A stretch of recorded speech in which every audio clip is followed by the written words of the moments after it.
time, or you can do them both together. My preferred approach is to do one at a time, and do one like 3 or 4 months after the first one. But some people would like to have it all over with at once and rather have one tougher recovery than 2 somewhat easier recoveries. And it's always hard to judge if the patient's really up to that or not. That's the hardest part of that decision. I've done it on numerous occasions, and they're basically 4 requirements. First of all, they have to have good bone stock, and that's 90% of the patients I do hip resurfacing on, I would say, would fall in that category. They have good bone stock. But if you're one of the 10% that doesn't have it and still want to have resurfacing and otherwise are still reasonable, we can't protect you on crutches if you have both hips done, right? So you got to have the good bone stock. If you have worse bone stock, we have to definitely stage it. So good bone stock, and then you sort of have to know if you're up for it. If you'd rather have one tougher recovery than 2 easier ones. That's a really hard thing to communicate to a patient, but I try to have a little discussion about that with the patient, and they have to make up their own mind. Third, is the blood loss issue. When I do this surgery, I do it through a minimally invasive approach. We have a comprehensive blood management system where we check the blood levels, the hemoglobin levels beforehand, and correct it if necessary, so that with just resurfacing one side, my rate of transfusion is less than 1%. And you might compare that to the general literature of hip replacement, where it's about 20 to 30% chance that you need a transfusion.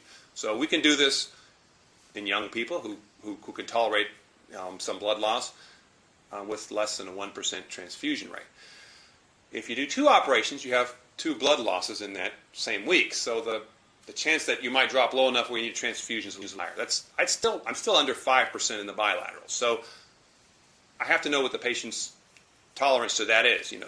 How worried are they about a transfusion? Can they tolerate a 5% risk, rather than a less than 1% risk? That's a decision they have to make. The risks of transfusion today are very low, but still, nevertheless, that's something that patients are concerned about. And thirdly, when you do both hips, there's no strong leg to push on a brake. So it really isn't safe to drive for about 6 weeks. So, again, with a one-side surgery, they can always use the opposite leg for the brake leg, so they can almost drive immediately. But if you do both, then you really should, to be safe, wait 6 weeks. And so that factors in the equation. So good bone stock, the toughness factor, which is hard to know about, and the blood loss issue, and then the driving issue. Those are really the things a patient needs to consider if they have 2 bad hips and want to decide to have it done at the same time.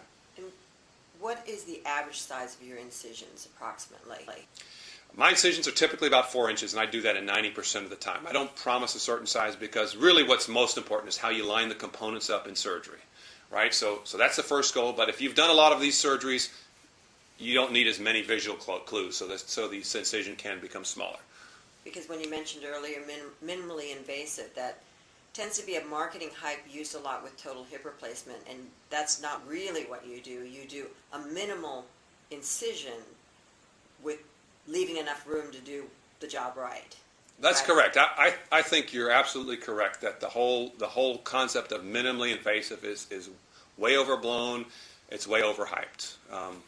But having said that, you don't need a 12-inch incision to do this operation. So, the other side of the coin is, you don't have to make extensive incisions either. So it's what the surgeon's comfortable with to be able to see, and I can do that typically with a 4-inch incision, and that may make some difference in the recovery.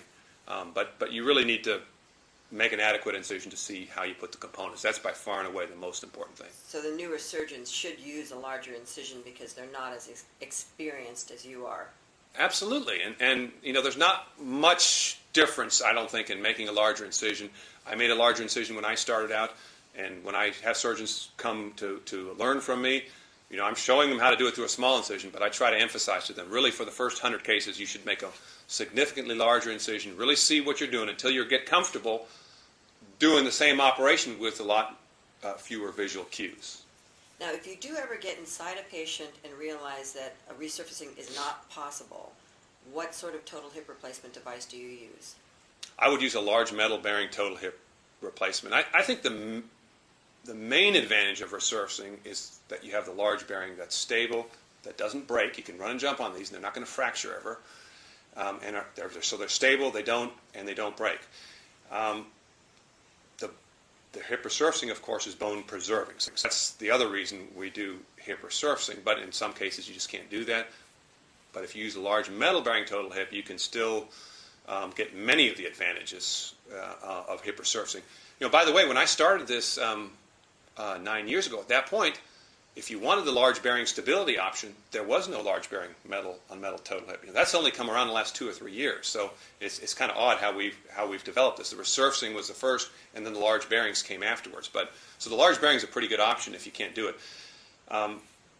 In the 1,350 resurfacings I've done, there's only been 2 cases where in the course of the surgery I decided this really wasn't a good patient. So if you're experienced in this operation, you should be able to tell the patient, for the most part, if you can do a resurfacing before you even go to the operating room.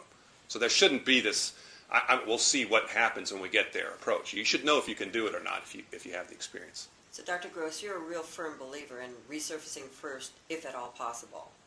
If at all possible, if the bone quality is good. And I am being more aggressive with resurfacing than most surgeons do in cases that are not excellent candidates, particularly if they're younger patients. And it remains to be seen if we can make this operation better. That's a challenge, making this operation better and better in those patients who are not excellent candidates. So improving the results there, that's where a lot of the research is focused now. But you've got the experience to do so. I think I do, but we have to follow our results and look at them carefully, and there are certainly lots of improvements that still can be made. And in closing, Dr. Gross, I'd like to really thank you for being part of DAST International, an organization that was actually originally Corey Folk's idea, and I founded. It's a nonprofit organization that helps patients that have no health insurance, no financial means to get hip resurfacing surgery, and you were the doctor that did our first patient, Spencer Trad, a 28-year-old veteran. He was walking on crutches. He got out of the military and had no insurance coverage, and you were able to do the surgery at no charge, which we really appreciate. Lee Webb also waived her fee, Providence Hospital, and maybe you can tell us, who else. I mean, basically, we were able to send Spencer there for only the cost of his flight, which is absolutely amazing. And I just really, really want to thank you for that. Oh, you're welcome. And there were, as you said, there are many other people involved too, the anesthesiologists, critical health systems, even the hotel on the grounds where the patients stay contributed to the effort. So we're happy to do that, and I'm just happy that a young man like Trad just got the chance to preserve his bone stock, and hopefully it'll be a long-lasting and durable operation for him. From what I understand, as soon as you clear him, he's re-enlisting. Yes, that's what I understand. I haven't heard yet that he has, but we'll look forward to that day. He's not quite at 6 months yet. Right. Well, thank you so much for your time today, Dr. Gross. I really appreciate it. And thank you, Vicki, for putting this all together and being such a great patient advocate.